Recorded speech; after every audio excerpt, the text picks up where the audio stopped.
Did the Jomon people spread across the world? The lost truth of history. 7,300 years ago, Japan was struck by a catastrophic disaster, the Aka Hoya super eruption. This massive eruption devastated Kyushu, forcing many Jomon people to migrate across the world in search of survival. But where did they go? And shockingly, during this period, great floods were occurring worldwide. Was this a coincidence, or is there a hidden history behind it? Today, we dive into the lost truth of history. Chapter 1. The Aka Hoya eruption and the Great Jomon Migration. Around 5,300 BCE, a massive eruption occurred in the southern part of Japan. Kyushu was devastated, and the surviving Jomon people had no choice but to move for survival. So where did they go? Some headed north through Siberia, crossing into Alaska. Others moved south through Okinawa and Taiwan into Southeast Asia. Some even journeyed west along the Silk Road. But what was happening in the rest of the world at this time? The Jomon people, the seafarers of ancient Japan. When you think of the Jomon people, what comes to mind? Hunting in the forests? Gathering nuts? In reality, many Jomon people live closely with the sea. Recent studies suggest that the Jomon people were skilled seafarers who traveled across waters, traded goods, and built a rich maritime culture. Today, we explore the Jomon people's connection to the sea and their remarkable maritime skills. 1. Jomon life in the sea. One striking fact is that many Jomon sites are located near coastlines and rivers. Why? The reason is simple. The sea was both a food treasure trove and a transportation highway for the Jomon people.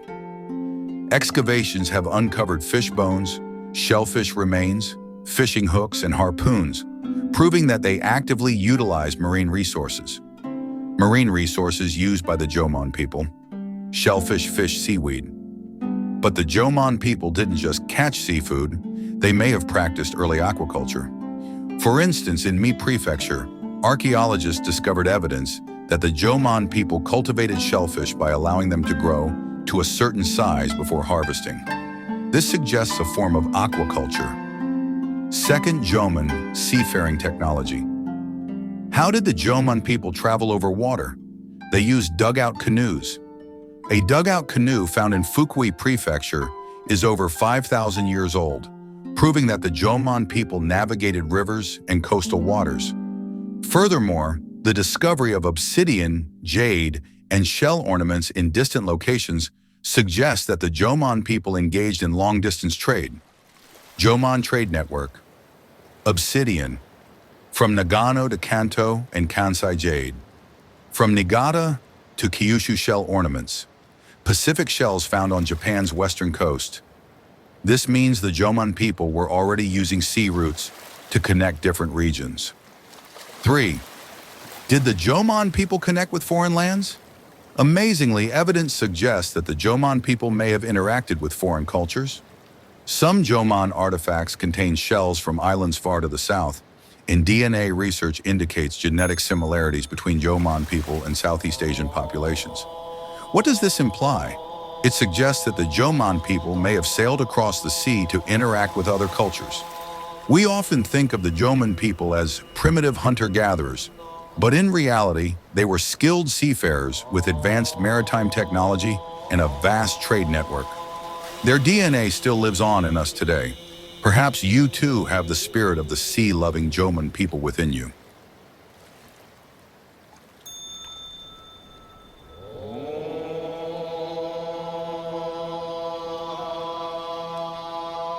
Chapter 2. The Great Floods Around the World and the Jomon People. During this period, great floods were recorded in various parts of the world. The Epic of Gilgamesh from Mesopotamia. Noah's flood in the Bible. The Great Yu Flood legend in China.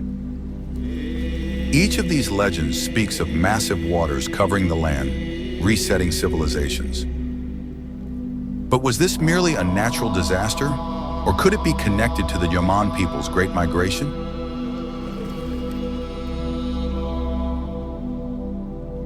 the enigmatic civilization that lasted over 10,000 years. What if I told you that Japan was once home to one of the world's oldest and most mysterious civilizations? A civilization that predates the Egyptian pyramids and the Great Wall of China. This is the Jomon civilization. The Jomon people lived in the Japanese archipelago from about 14,000 years ago until around 300 BCE. Their name comes from the distinctive cord-marked pottery they created, which is recognized as one of the oldest in the world. Unlike many early civilizations, the Jomon people were not just hunter-gatherers. They settled in villages, fished, and even practiced small-scale agriculture. And most astonishingly, they lived in harmony with nature for over 10,000 years. Jomon clothing, food, and housing. Party 1. Clothing. What did the Jomon people wear? So, what kind of clothes did the Jomon people wear? They tanned the hides of deer and wild boars to create fur garments. In colder regions, they wore thicker fur clothing to keep warm. Additionally, they used woven plant fibers to make fabric. One of the most important materials was hemp. Hemp was strong, flexible, and breathable, making it ideal for clothing, fishing nets, ropes, and even storage bags. Moreover, hemp seeds were highly nutritious and consumed as a food source. Archaeological sites have revealed traces of hemp cloth, proving that the Jomon people were among the earliest in the world to use plant fibers for clothing. 2. Food, the gourmet lifestyle of the Jomon people. So, what did the Jomon people eat?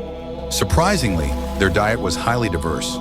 They ate meat, seafood, nuts, wild plants, and even made flour from acorns and chestnuts to create bread-like foods.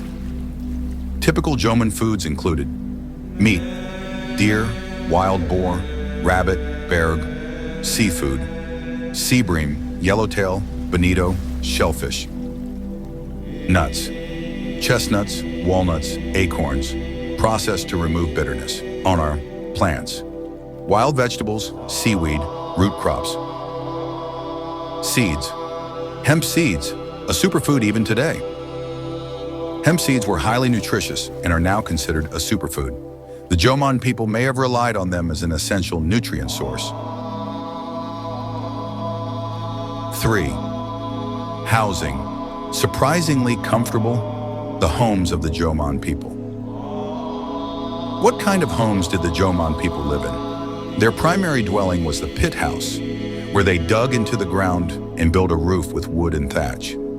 The central hearth was used for cooking and heating. Winters were harsh, but these houses provided excellent insulation and comfort. Some settlements even had elevated wooden storage structures, similar to warehouses, used to store food.